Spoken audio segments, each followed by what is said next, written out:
إياك نعبد وإياك نستعين اهدنا الصراط المستقيم.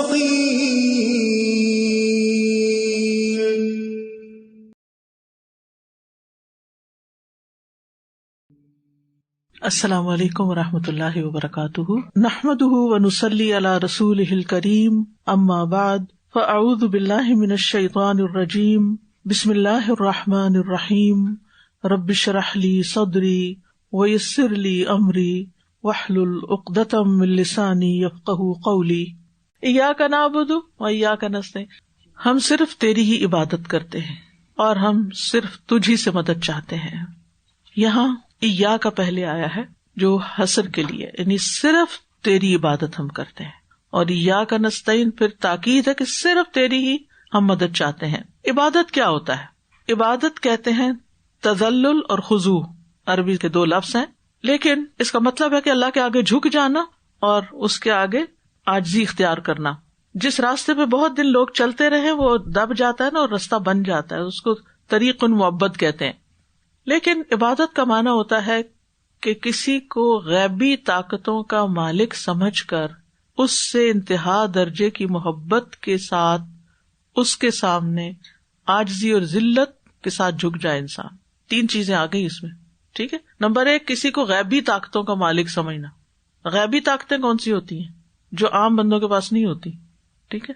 اور پھر اس وجہ سے اس سے انتہائی عقیدت رکھنا، جیسے لوگ بتوں میں کیا سمجھتے ہیں کہ ان کے اندر کوئی غیبی طاقتیں، یہ ہمارا کچھ بگاڑ بنا دیں گے، لہٰذا وہ ان سے محبت کرتے ہیں۔ یحبونہم کحب اللہ۔ اچھا، پھر کیا کرتے ہیں؟ ان کے آگے عاجزی کے ساتھ جھک جاتے ہیں۔ کیا کرتے ہیں؟ ہاتھ باندھتے ہیں، سر جھکاتے ہیں، سجدہ کرتے ہیں۔ تو وہ بتوں کی دراصل کیا کر رہے ہوتے ہیں؟ پوجا یا عبادت کر رہے ہوتے ہیں۔ اس کو عبادت کہتے ہیں۔ تو عبادت کے لفظ میں عاجزی اور انکساری اور انتہا درجے کی ذلت پائی جاتی ہے۔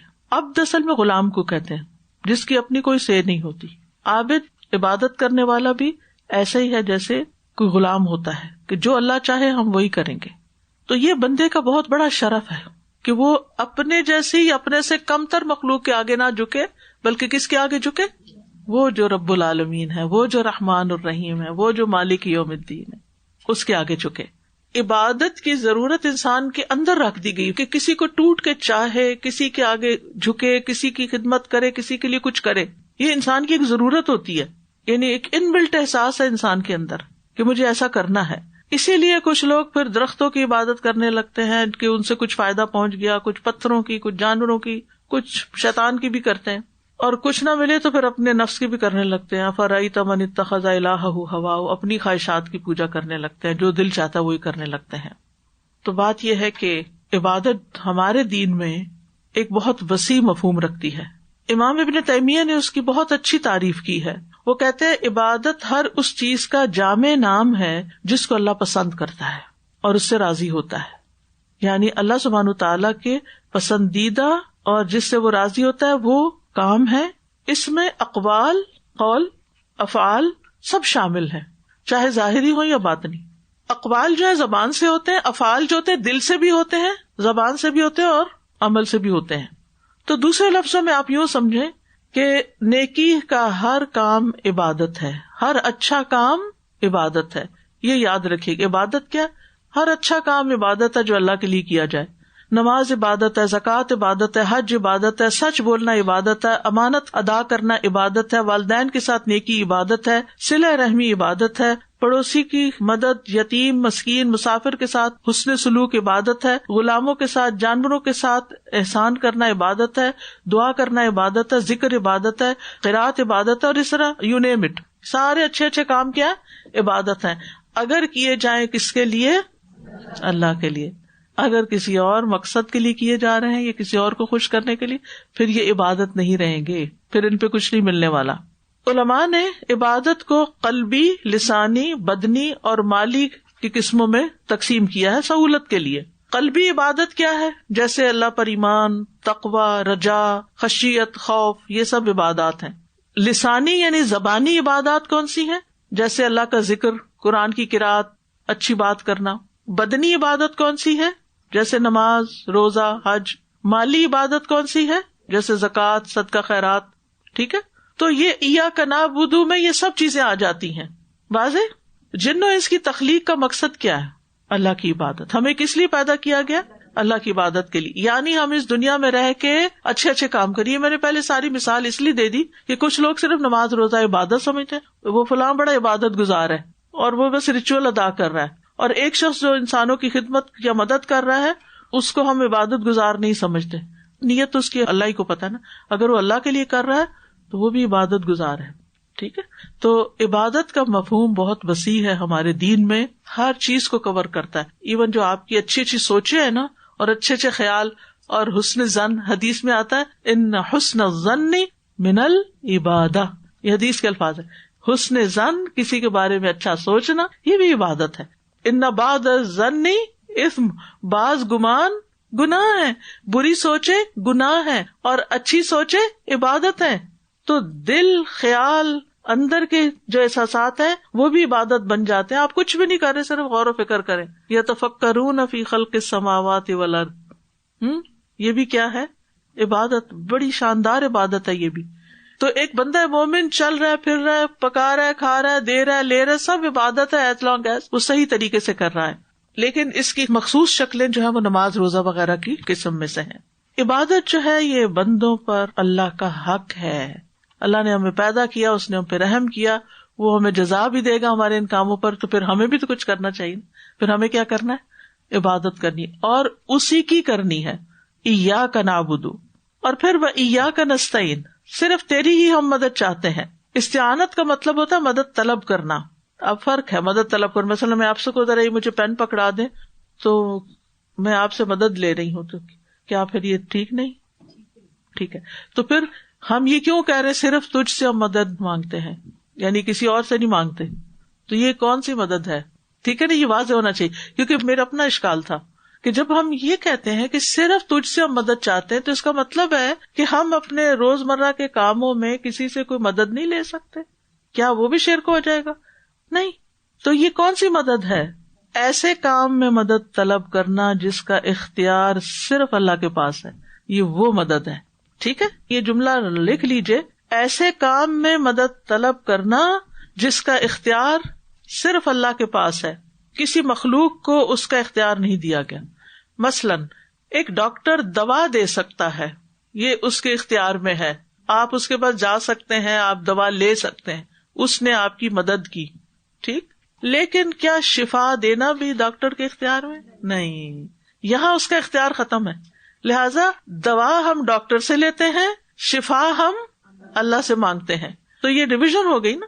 یعنی جب ہم مدد مانگتے ہیں تو اسی لیے ہم سے کہا گیا کہ اسباب بھی اختیار کرو، کچھ کرو بھی، یعنی ہاتھ پاؤں بھی ہلاؤ، اٹھ کے کچھ کرو، کسی کی مدد کرو، کوئی تمہاری کرے، مل جل کے کام کرو. لیکن مدد اللہ سے مانگو، توکل اور بھروسہ اللہ پہ رکھو کہ وہی کرنے والا ہے. یعنی آپ نے دل سے بھی کیا سمجھا کہ ڈاکٹر نے شفا نہیں دی، صرف اللہ نے دی ہے، صرف اللہ ہی دے سکتا ہے. اسی لیے آپ دیکھیں اچھے سے اچھا ڈاکٹر ہوتا ہے، اچھے سے اچھا راقی ہوتا ہے، کسی کو فائدہ ہوتا ہے کسی کو نہیں ہوتا، کیونکہ وہ اختیار اللہ کے پاس ہے نا. تو اس لیے آپ اس جھنجھلاہٹ سے بھی نکل آئے کہ کہیں میں نے اس سے کہہ دیا کام تو پتہ نہیں یہ شرک ہو گیا، یا میں نے اس پہ بھروسہ کر لیا کہ وہ میرا کام کرے گا. تو نہیں، بھروسہ تو ہمیں اللہ پہ کرنا ہے کہ اللہ ہی اس کے دل میں ڈالے گا تو ہوگا. اب کچھ کیفیات ہوتی ہیں. یعنی عبادت اور استعانت کے لحاظ سے لوگوں کی 4 قسمیں ہوتی ہیں. ایک وہ لوگ ہوتے ہیں جو اللہ کی عبادت کا حق ادا کرتے ہیں اور اسی سے مدد طلب کرتے ہیں، یہ اللہ کے چنے ہوئے بندے ہوتے ہیں. دوسرے وہ لوگ جن کی نہ تو کوئی عبادت ہے، نہ ہی دعا کرتے ہیں، نہ مدد مانگتے ہیں ایسے لوگ بھرے پڑے ہیں نا ایسے، نہ عبادت نہ دعا. تیسری قسم اور چوتھی قسم جن کی عبادت اور استعانت میں اعتدال نہیں ہوتا. کچھ لوگ وہ ہیں جو عبادت کو تو مقدم رکھتے ہیں لیکن دعا میں کمی کرتے ہیں. کچھ لوگ ایسے ہیں جو دعائیں تو بہت کرتے ہیں، کرتے کراتے کچھ نہیں ہے، یا عبادت نہیں کرتے. مثلاً یمن کے کچھ لوگ آئے حج کرنے کے لیے، کہتے ہم تو اللہ کے توکل پہ آئے ہیں، اور جب مکہ آئے تو لوگوں سے مانگنا شروع کر دیا.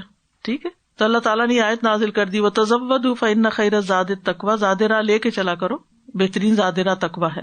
تو یاد رکھیے دنیا کے ظاہری اسباب اور وسائل جو اللہ نے بندوں کو دے رکھے ہیں، کسی کے پاس کوئی علم ہے، کسی کے پاس کوئی اسکل ہے، کسی کے پاس مال ہے، کسی کے پاس کچھ طاقت ہے جسمانی، تو اس اعتبار سے لوگوں سے مدد لینا اس میں کوئی حرج کی بات نہیں، اور یہ اس کے خلاف نہیں جاتا وَإِيَّاكَ نَسْتَعِينُ کہ صرف تجھی سے ہم مدد چاہتے ہیں، یعنی دوسرے لفظوں میں تجھ سے ہی دعا کرتے ہیں، کیونکہ اللہ تعالیٰ نے فرمایا وَتَعَاوَنُوا عَلَى الْبِرِّ وَالتَّقْوَىٰ، نیکی اور تقویٰ کے کاموں پر ایک دوسرے سے تعاون کرو. پھر آپ دیکھیے کہ انسان کو اسباب اختیار کرنے کا حکم دیا گیا ہے. موسیٰ علیہ السلام کو کیا کہا گیا تھا؟ ان اضرب بعصاک الحجر. اللہ چاہتا تو صرف ایک حکم دیتا، پتھر کو پانی نکل آتا اس میں سے. کہا عصا تم مارو، حالانکہ کبھی پتھر پہ کوئی عصا مارے تو اس سے کچھ نکلتا، لیکن اللہ تعالیٰ نے پھر بھی اسباب اختیار کرنے کو کہا. حضرت مریم کو کیا کہا؟ ہزی الیک بجذع النخلہ، بھوک لگی ہے کھجوروں کے لیے درخت ہلاؤ. اتنی مشکل حال میں ہے، لیکن اللہ تعالیٰ چاہتا تو ویسے ہی فرشتے کے ذریعے وہ ساری زندگی جب عبادت کرتی تھی ان کے پاس کھانا پہنچتا تھا. آج جب وہ مشکل میں تو اللہ تعالیٰ کہتے درخت ہلاؤ، اسباب اختیار کرو. حالانکہ کبھی آپ نے کھجور کا درخت ہلا کے کھجوریں گرائیں؟ گرتی ہیں نہیں، لیکن وہ ان کی اس کیفیت کے لیے بہت ضروری تھا کہ ڈلیوری سے پہلے وہ کچھ اس طرح کا کام کرے کہ جس سے ڈلیوری بھی آسان ہو اور کھانے کو بھی مل جائے.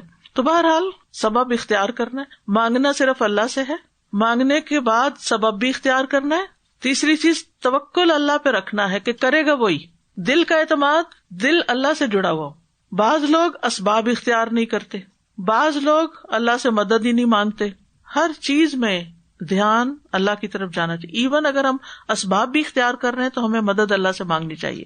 بعض سلف صالحین نمازوں میں اللہ سے اپنی ساری ضروریات مانگتے تھے، یعنی نماز پڑھتے تھے تو نماز کے سجدوں میں بھی دعائیں ہوتی ہیں نا، تو دل میں اپنی حاجتیں رکھ کے تو اللہ سے مانگتے تھے. جیسے ہم کہہ رہے ہیں ربنا آتنا فی الدنیا حسنہ، حسنہ کہہ کے جو دل میں آپ کی ضرورتیں وہ ساری مانگ سکتے ہیں. ٹھیک ہے. وہ کہتے ہیں کہ حتیٰ کہ آٹے میں ڈالے جانے والا نمک اور بکری کا چارہ بھی اللہ ہی سے مانگتے تھے، یعنی دھیان ادھر جاتا تھا پہلے. جوتے کا تسمہ بھی، حضرت عائشہ کا قول ہے، یہ سب کچھ اللہ سے مانگو، یہاں تک کہ جوتے کا تسمہ بھی، کیونکہ اگر اللہ میسر نہ کرے تو کبھی میسر نہ ہو. اب دیکھیں آج کے حالات میں لوگوں کے جیب میں پیسے ہیں لیکن گاڑیاں نہیں ہیں، مارکیٹ میں چیزیں کم ہیں، آپ لینا چاہتے ہیں لیکن اویلیبلٹی نہیں. اللہ چاہے کچھ بھی حالات پیدا کر دے جو آپ سمجھتے ہیں کہ آپ آن لائن بھی ایک ٹک ٹک کر کے کچھ حاصل کر لیں گے، ضروری نہیں. اچھا، اب کچھ لوگ ایسے ہیں کہ جو غیر اللہ سے مانگتے ہیں وہ چیزیں جو ان کے اختیار میں ہیں کوئی نہیں، کبھی بتوں سے اور کبھی انسانوں سے، کبھی قبر والوں سے جا کے. تو یہ کیا ہے؟ شرک ہے. ٹھیک ہے. تو انسان کو اللہ ہی سے مانگنا چاہیے، غیر اللہ سے نہیں مانگنا چاہیے. کیا مانگے یہ تو نہیں ہمیں بتایا یہاں، ہم صرف یہ کہا ایاک نعبد و ایاک نستعین، تیری ہم عبادت کرتے ہیں، یہ نہیں بتایا کیا کیا کرتے ہیں، ڈیٹیل نہیں بتائی، وہ تو ہمیں خود جاننی کہ ہم تجھ سے مدد مانگتے ہیں کس کس چیز میں، ہر چیز میں ڈیٹیل نہیں بتائی. اگر کہہ دیا جاتا کہ یہ فلاں چیز میں مدد مانگو تو بس پھر ہم وہی مانگتے، باقی رہ جاتا. تو اس میں بڑی وسعت ہے اور یہ بہت نفع بخش دعا ہے ایک طرح سے. ٹھیک ہے. اور پھر آپ دیکھیے کہ اللہ سبحانہ وتعالیٰ سے نیک کاموں کی توفیق بھی مانگنی چاہیے. اور ہمیں بہترین دعا ایک سکھائی گئی ہے نماز کے بعد، تو کیا ہے؟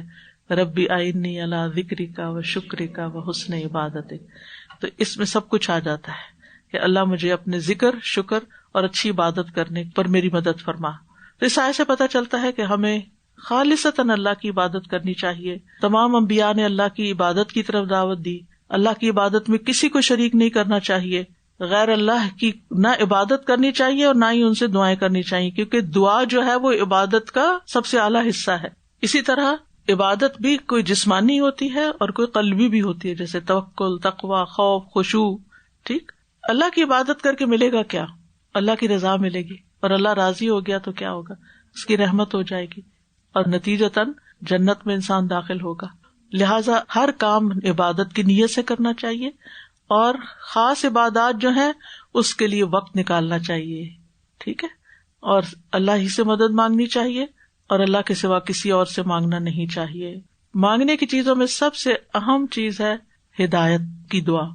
ہمیں سیدھا راستہ دکھا، ہمیں ہدایت دے. ہدایت کے کئی مفہوم ہیں.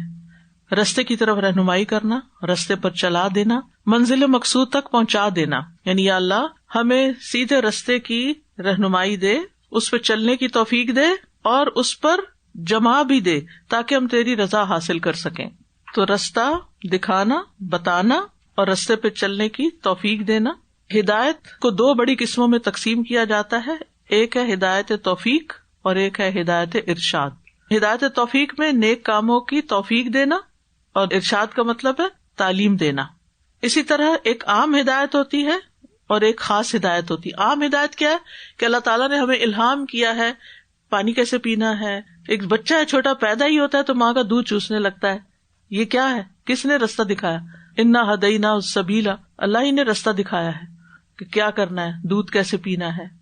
بھوک لگے تو رونا ہے، کیسے اپنی ضروریات بتائیں. ایک چھوٹا بچہ بھی اپنی ساری باتیں کر لیتا ہے ماں سے اور وہ سمجھ بھی جاتی ہے کہ کیا چاہتا ہے بچہ. ٹھیک ہے نا. تو یہ سکھایا اللہ ہی نے ہے.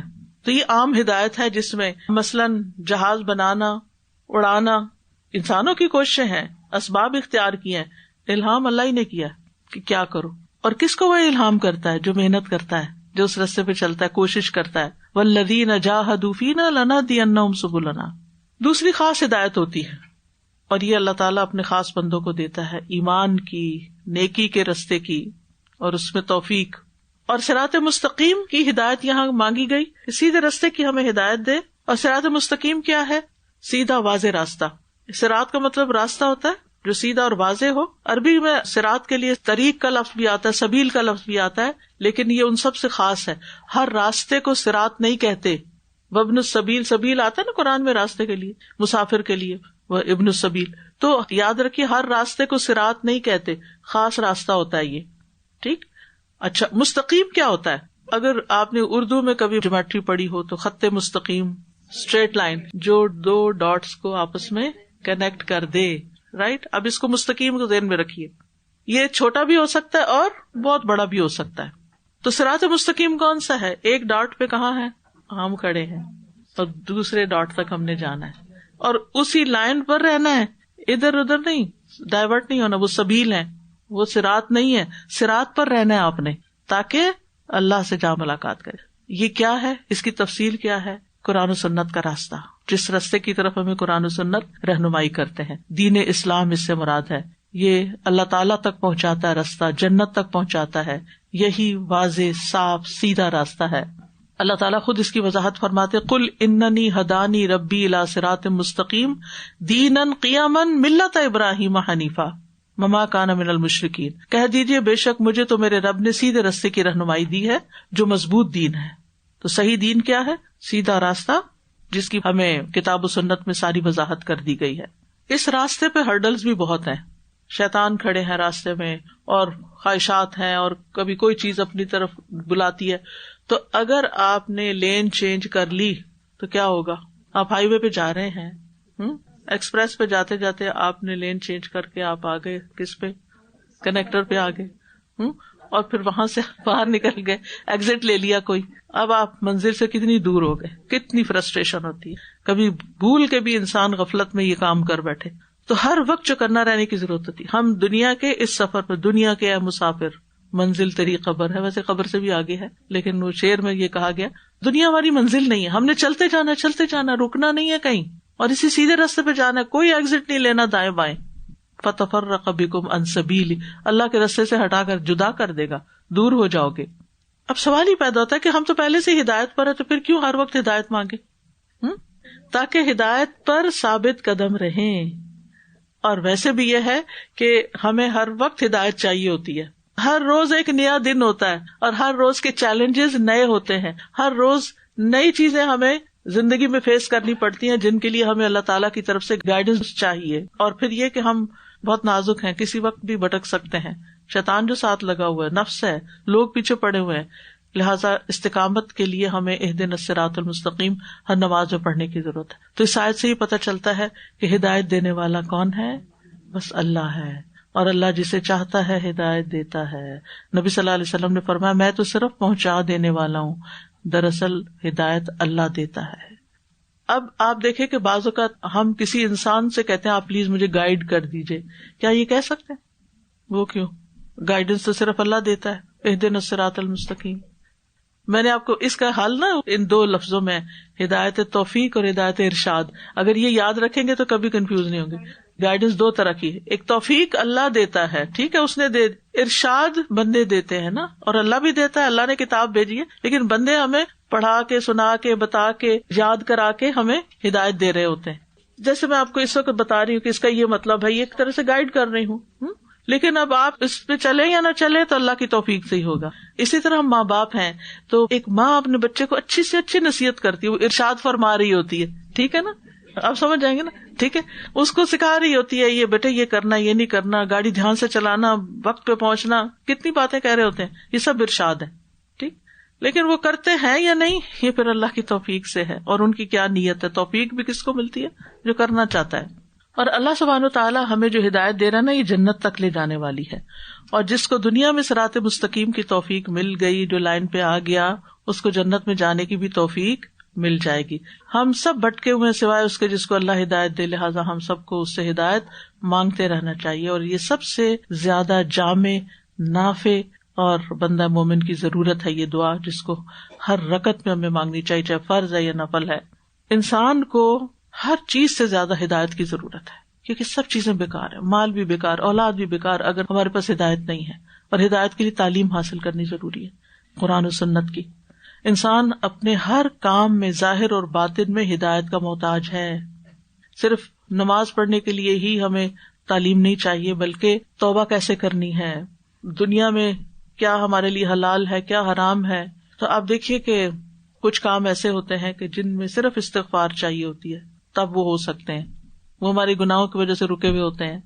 اور پھر آپ دیکھیے کہ کچھ کام ہم کر سکتے ہیں لیکن ہم لیزی ہوتے ہیں، ہم نہیں کرتے، ہمیں توفیق چاہیے ہوتی ہے، ٹھیک ہے. پھر اسی طرح ہم کل بھی محتاج تھے، آج بھی ہدایت کے محتاج ہیں، اور مرتے دم تک ہم ہدایت کے محتاج ہیں. اب ہدایت پانے کے لیے صراط مستقیم کی ہمیں اللہ سے دعا کرنی ہے، اللہ کی عبادت کرتے رہنا ہے، اس کی بات ماننی ہے، اس کی وحی کی پیروی کرنی ہے، نبی صلی اللہ علیہ وسلم کی اطاعت کرنی ہے، قرآن و سنت میں جو نصیحتیں آئی ہیں ان پر عمل کرنا ہے. یہاں پر اللہ سبحانہ و تعالیٰ نے خود مزید واضح فرما دیا کہ وہ راستہ کون سا ہے، تمہیں اس کے لیے کیا کرنا ہے. صراط الذین انعمت علیہم، ان لوگوں کا راستہ جن پر تو نے انعام کیا، ان کا نہیں جن پر تیرا غضب ہوا، اور نہ گمراہ ہونے والوں کا راستہ. اس آیت میں صراط مستقیم کی تشریح بھی کر دی گئی ہے، یعنی صراط مستقیم وہ ہے جس پر ایسے لوگ چلتے رہے جن پر اللہ تعالیٰ نے اپنا فضل و کرم کیا. تو سب سے بڑی نعمت پھر کون سی؟ انعمت، نعمت کون سی ہے سب سے بڑی؟ ہدایت، نعمت ہدایت، نعمت ایمان. اب یہ انعام یافتہ لوگ کون ہیں، اس کی تفصیل ہمیں سورۃ النساء کی آیت نمبر 69 میں ملتی ہے. وَمَن يُطِعِ اللَّهَ وَالرَّسُولَ فَأُولَٰئِكَ مَعَ الَّذِينَ أَنْعَمَ اللَّهُ عَلَيْهِمْ مِنَ النَّبِيِّينَ وَالصِّدِّيقِينَ وَالشُّهَدَاءِ وَالصَّالِحِينَ وَحَسُنَ أُولَٰئِكَ رَفِيقًا. اور جو کوئی اللہ اور رسول کی اطاعت کرے تو یہ ان لوگوں کے ساتھ ہوں گے جن پر اللہ نے انعام کیا، نبیوں، صدیقوں، شہداء اور صالحین میں سے، اور یہ لوگ اچھے ساتھی ہیں. انعام پانے والے وہ لوگ نہیں ہوتے جو صرف دنیا کی نعمتیں رکھے ہوئے ہوتے ہیں، ہم تو صرف انہیں کو خوش قسمت سمجھتے ہیں نا، بلکہ اللہ کے نزدیک نعمت والے لوگ کون ہیں؟ جو اس گروہ میں سے کسی ایک گروہ میں ہیں، انبیاء، صدیقین، شہداء، صالحین. ورنہ دنیا کی عارضی نعمتیں تو کس کس کو ملی تھی؟ فرعون، قارون، حامان، نمرود، ان سب کو ملی تھی نا، اور کچھ کم نہیں ملی تھی، لیکن انجام کیا ہوا؟ خسارہ، عبرت. تو انعمت علیہم میں ہم دیکھتے ہیں کہ انبیاء تو انبیاء ہی ہیں، وہ تو ابو کیٹیگری ہے، اس میں تو ہم میں سے کوئی وہاں نہیں شامل ہو سکتا. اس کے بعد کس کا ذکر ہے؟ صدیقین کا. ان میں سے ٹاپ پر کون ہے؟ ابو بکر صدیق رضی اللہ عنہ. موقع ملے تو ان کی بایوگرافی پڑھ لیجیے. ہو نہیں سکتا کہ آپ پڑھیں اور آپ کے آنسو نہ نکلیں. ہمیں ان جیسا بننا، یہ کہا جا رہا ہے. یعنی اگر ہدایت چاہتے ہو تو اس کے لیے صراط مستقیم چاہتے ہو تو ان لوگوں کا رستہ اختیار کرو، ان لوگوں کا طریقہ زندگی اختیار کرو جن پر اللہ تعالیٰ نے انعام کیا، جو ہدایت پر تھے، ہدایت یافتہ لوگ تھے. انبیاء کی لائف ہسٹری پڑھنی چاہیے، قصص الانبیاء پڑھنے چاہیے، انبیاء کیسے تھے، انہوں نے کیا کیا، اور سب سے بڑھ کر کس کی؟ محمد صلی اللہ علیہ وسلم کی. آپ کی پیروی کرنی ہے ہم نے. پھر اس کے بعد صدیقین، جن میں ابو بکر رضی اللہ عنہ، اور خواتین میں کون ہے؟ عائشہ صدیقہ، ٹھیک ہے، ان کا بھی لقب صدیق. اور حضرت مریم، وہ بھی صدیقہ تھی. کانت امہ صدیقہ، ان کی والدہ صدیقہ تھی. ان لوگوں کے بارے میں ہمیں معلوم ہونا چاہیے. اپنے آپ سے پوچھا ہمیں کتنا پتا ہے، اور ہم سے بڑھ کر ہمارے بچوں کو کتنا پتا ہے ان کا. اگر ان کو یہ پتا ہی نہیں کہ ہمارے ہیروز کون ہیں اور کن کی پیروی کرنے کا اللہ نے حکم دیا ہے، تو پھر وہ تو صرف بےچارے انہیں کو فالو کریں گے نا جو ان کو اپنی آنکھوں سے یہاں نظر آتے ہیں یا جن کی ہسٹری وہ پڑھتے ہیں، وہ تو انہیں کی پیروی کریں گے. وہ کدھر چل پڑے. ان کو یہ سکھائیں، یہ بتائیں، یہ دکھائیں. یہ تربیت کا ایک بہترین طریقہ ہے، اور یہ اللہ تعالیٰ نے ہمیں رستہ دکھایا ہے کہ ہم نے ان کے رستے پہ چلنا ہے. صدیقین و شہداء، شہداء شہید دو طرح کے ہوتے ہیں، اس کے دو معنی کیے جاتے ہیں. ایک تو وہ جو اللہ کے راستے میں جان دے دیتے ہیں، اور دوسرا علماء، علم والے لوگ، کیونکہ وہ بھی شہد اللہ انہ لا الہ الا ہو والملائکۃ واولو العلم. تو اللہ تعالیٰ نے شہداء میں علم والوں کو بھی شریک کیا، لہذا اہل علم کی صحبت، اہل علم کی مجلس، یہ انسان کی ہدایت پر چلنے کے لیے ضروری ہوتی ہے. ٹھیک ہے. چوتھے ہیں صالحین، وہ جو علم حاصل کرے اور اس پر عمل بھی کرے، نیک لوگ. اور کن کے راستے پر نہیں چلنا؟ غیر المغضوب علیہم، وہ جن پر اللہ کا غضب ہوا. اب قرآن مجید سے ہمیں یہ پتہ چلتا ہے کہ پہلی کچھ قوموں پر اللہ کا غضب ہوا، کچھ تو بالکل ایلیمینیٹ کر دی گئی. قوم نوح، قوم عاد، قوم سمود، وہ تو ختم ہی ہوگی، لہٰذا ان کا تو قصہ ہی پاک ہے. لیکن ایک خاص قوم پر، اہل کتاب پر، یہود پر اللہ کا غضب ہوا، اس کا ذکر آپ تفصیل سے آگے قرآن مجید میں پڑھیں گے. ٹھیک ہے. تو ہمیں ان کا رستہ نہیں. ان پر اللہ تعالیٰ کیوں ناراض ہوئے؟ اس کی وجہ یہ تھی کہ ان کے جو علماء تھے انہوں نے اللہ کی کتاب میں تبدیلیاں کر دی تھی. لوگوں کو دنیا کے فائدوں کے لیے غلط فتوے دیتے تھے، عوام کی صحیح رہنمائی نہیں کرتے تھے. اسی لیے کہا علماء کہتے ہیں کہ اگر امت مسلمہ میں سے جو عالم ہو کر لوگوں کو غلط بات بتائے وہ انہیں اہل کتاب سے مشابہت رکھتا ہے. تو ہمیں ان کے رستے سے بچ کے رہنا ہے. یعنی ہمیں اپنے آپ کو دین کے مطابق ڈالنا ہے، نہ کہ دین کو اپنے مطابق چینج کر لیں. اس سے بچنا ہے، جس کا آج کل بہت زیادہ ایک فتنہ پھیلا ہوا ہے کہ ہر چیز کو ہم اڈاپٹ کر لیتے ہیں اس کلچر میں، اس میں، اور اپنی مرضی کے طریقے اختیار کر لیتے ہیں. نہیں، ہمیں جو دکھا دیا گیا نا کہ یہ رستہ ہے جو جنت میں جانے والوں کا ہے، ان کو اپنا رول ماڈل سمجھنا ہے. اور پھر اس کے بعد آپ دیکھیے کہ ایک وجہ ان کی یہ بھی تھی کہ انہوں نے اللہ کی کتاب میں تحریف کی، آیات کو چھپایا، کچھ احکامات کو معطل کر دیا، اللہ پہ جھوٹ باندھا، اللہ سبحانہ وتعالیٰ پہ بری بری باتیں کہیں کہ اللہ کے ہاتھ بندھے ہوئے ہیں، اور اسی طرح نبی صلی اللہ علیہ وسلم سے حسد کیا، آپ پر ایمان نہیں لائے، اور اس طرح کی بہت ساری چیزیں. یعنی ان کے پاس یہ سارا علم تھا، انہوں نے عمل نہیں کیا. اسی لیے مفسرین کہتے ہیں کہ پہلی کیٹیگری انعام یافتہ لوگوں کی وہ ہے جنہوں نے علم پر عمل کیا ہے، دوسری کیٹیگری جنہوں نے علم پر عمل نہیں کیا بلکہ اس کے خلاف کام کیا، اور تیسری جو علم سے بغیر ہیں، ضالین، رستہ ہی بھٹک گئے، وہ سیدھے رستے پہ چلتے چلتے کہیں سائڈ پہ نکل گئے ہیں، جو حق سے لا علم ہے. اور اس میں کہتے ہیں کہ یہود کے اندر علماء تھے جن کی وجہ سے بگاڑ آیا، اور دوسری طرف نصارہ ہیں جن کے اندر عبادت تو بہت آئی لیکن وہ بھی رستے سے ہٹ گئے، رہبانیت میں چلے گئے، ایکسٹریم پہ چلے گئے نا. علم نہیں تھا، علم کو چھوڑ دیا، صرف عبادت پہ چلے گئے، اور اس کو انہوں نے سب سے بڑا کام سمجھا. تو اس میں آپ دیکھیے ہمیں اعتدال کا رستہ اختیار کرنا ہے. ٹھیک. اور اعتدال کا رستہ وہ ہے جو نبی صلی اللہ علیہ وسلم نے ہمیں چل کے جس پہ دکھا دیا. اب نصارہ میں آپ دیکھیں کہ انہوں نے غلو کیا، کس میں؟ حضرت عیسیٰ علیہ السلام کی محبت میں، ان کو اللہ کا بیٹا قرار دے دیا، اور پھر آپ دیکھیں کہ ان کی والدہ کو بھی الہ بنا لیا، اور پھر انبیاء کی قبروں پہ مسجدیں بنا لی، ان کو عبادت خانے بنا لیا. احبار اور رہبان جو تھے ان کے بڑے بڑے مذہبی لیڈر، ان کو اپنا رب بنا لیا. یہ سب باتیں قرآن سے پتہ چلتی ہیں، آگے ان کی تفصیل آپ پڑھیں گے. تو ہدایت کے اعتبار سے لوگوں کی کتنی قسمیں ہو گئی؟ تین قسمیں. نمبر 1 وہ جنہوں نے علم حاصل کیا اور اس پر عمل کیا. نمبر 2 جنہوں نے علم حاصل کیا اور عمل نہیں کیا. اور نمبر 3 جنہوں نے نہ علم حاصل کیا اور نہ عمل کیا. ٹھیک ہے. اور آخر میں کیا کہتے ہیں؟ سورت کے ختم ہونے پہ کیا کہتے ہیں؟ آمین. آمین سورت فاتحہ کا حصہ نہیں ہے، یاد رکھیے، حصہ نہیں ہے. نبی صلی اللہ علیہ وسلم کا فرمان ہے کہ جب امام غیر المغضوب علیہم ولا الضالین کہے تو تم آمین کہو، کیونکہ جس کا کہنا فرشتوں کے کہنے کے موافق ہو جائے گا اس کے پچھلے گناہ معاف ہو جائیں گے. اور فرمایا جب تم میں سے کوئی آمین کہے اور فرشتے بھی آسمان پر آمین کہیں تو اس طرح ایک آمین دوسری آمین سے مل جائے جس کی اس کے بھی گناہ معاف ہو جاتے ہیں. آمین سے دعا قبول ہوتی ہے. اور سورت فاتحہ جو ہے یہ عظیم ترین سورتوں میں سے ہے. اعوذ باللہ من الشیطان الرجیم، بسم اللہ الرحمن الرحیم. الحمد للہ رب العالمین الرحمن الرحیم مالک یوم الدین ایاک نعبد وإیاک نستعین اهدنا الصراط المستقيم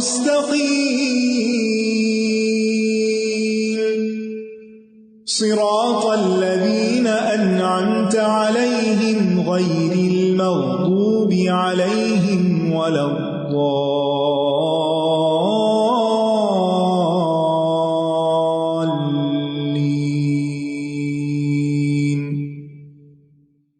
تو یہ اللہ اور بندے کے درمیان تقسیم شدہ صورت ہے. رسول اللہ صلی اللہ علیہ وسلم نے فرمایا، اللہ تعالیٰ فرماتے ہیں نماز میرے اور میرے بندے کے درمیان نصف نصف تقسیم کر دی گئی ہے، اور میرے بندے کے لیے وہ ہے جو وہ مانگے. جب بندہ الحمدللہ رب العالمین کہتا ہے تو اللہ تعالیٰ فرماتے ہیں میرے بندے نے میری حمد بیان کی. جب الرحمن الرحیم کہتا ہے تو اللہ تعالیٰ فرماتے ہیں میرے بندے نے میری تعریف کی. جب وہ مالک یوم الدین کہتا ہے تو اللہ تعالیٰ فرماتے ہیں میرے بندے نے میری بزرگی بیان کی، یا یہ کہ بندے نے اپنے کام میرے سپرد کر دیے. اور جب ایاک نعبد و ایاک نستعین کہتا ہے تو اللہ تعالیٰ فرماتے ہیں یہ میرے اور میرے بندے کے درمیان ہے، اور میرے بندے کے لیے وہ ہے جو اس نے مانگا. ہدایت مل جائے گی. اب اور ہدایت مل جائے تو آپ سوچیں زندگی کتنی آسان ہو جائے کہ ہر چیز میں ہم سیدھے سیدھے چلتے جائیں. بھولنا اور بھٹکنا رستے میں کتنا تکلیف دہ ہے. اور عبادت کے لیے اللہ کی مدد کی ضرورت ہوتی ہے، اس لیے ایاک نعبد و ایاک نستعین. اور پھر یہ کہ سورۃ فاتحہ سے دعا کے آداب بھی پتہ چلتے ہیں. سب سے پہلے دعا کرتے ہوئے کیا کرنا چاہیے؟ اللہ کی تعریف، الحمدللہ. پھر اللہ تعالیٰ کی صفات کا واسطہ، رب العالمین الرحمن الرحیم مالک یوم الدین. ٹھیک. پھر اخلاص سے دعا، ایاک نعبد و ایاک نستعین. یعنی جب انسان عبادت کرتا ہے تو اس کے اندر عاجزی ہوتی ہے، اور جب وہ مدد مانگتا ہے صرف اللہ سے تو پھر وہ اللہ تعالیٰ کا ہوتا ہے. پھر یہ خالق اور مخلوق کے درمیان ایک تعلق پیدا کرتی ہے. پھر یہ کہ یہ سورت ہمیں بتاتی ہے کہ اللہ کی رحمت اس کے غضب پر بھاری ہے. اور اس سورت میں اللہ تعالیٰ کے 6 ناموں کا ذکر ہے. اور پھر یہ کہ جتنے بھی لفظ ہیں ہر لفظ تفصیل طلب ہے. آخری بات یہ کہ یہ سورت شفا ہے. آپ میں سے جتنے لوگ کسی بھی بیماری کا شکار ہیں، کوئی تھکاوٹ ہے، کوئی قلبی روحانی کچھ بھی بیماری ہے، تو ابن قیم کہتے ہیں مجھے کچھ ایسی بے قرار کر دینے والی تکلیفیں لاحق ہوتی تھیں، قریب تھا کہ ان تکلیفوں کی وجہ سے میری حرکت ہی رک جائے. یہ تکالیف دوران طواف اور طواف کے علاوہ بھی لاحق ہو جاتی تو میں فوری طور پر سورت فاتحہ پڑھتا اور اپنی تکلیف والی جگہ پر لگاتا تو وہ تکلیف ایسے ہوتی جیسے کوئی کنکری نیچے گر گئی. اور میں نے اس کا کئی بار تجربہ کیا. قرآن شفا ہے. ساتھ ساتھ ہم یہ چیز بھی سیکھیں گے. یہ چیز آپ نے پلے باندھ لینی ہے کہ کہیں بھی تکلیف ہو، کسی کو بھی کچھ کہنے سے پہلے خود سورت فاتحہ پڑھ لی جائے، اور یہ دلوں اور جسموں دونوں کی شفا ہے. ایک اور چھوٹی سی خوبصورت بات جو مجھے بہت اچھی لگی وہ یہ کہ اس سورت میں بہت خوبصورت ردم ہے. ہر آیت یا میم پہ ختم ہوتی ہے یا نون پہ ختم ہوتی ہے. تو بہرحال آخری بات کہ جب ہم نماز میں یہ سورت پڑھیں تو دل سے پڑھیں، غور سے پڑھیں.